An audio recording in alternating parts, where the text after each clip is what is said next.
Usually engineering panel that I got from the Enterprise D, and I constructed the light box behind it with the polarizing filters that make it appear to be moving. So some of that looks like it works pretty well. Better if you kind of get back a little bit, I think.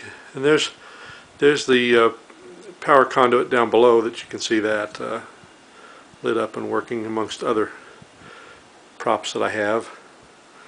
There's a whole bunch of other things over here that I've got.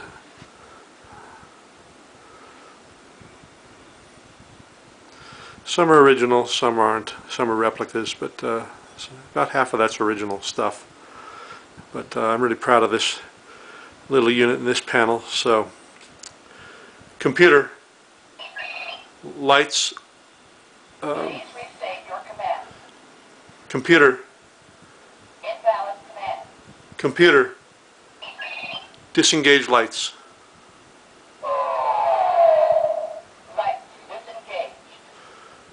Computer, lights at 100%.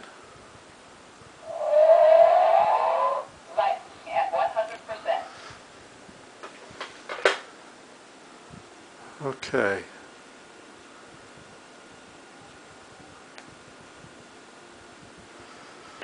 So that's the panel. I'll make a little Facebook mini movie of this and see if I can get it loaded up. Thanks for looking.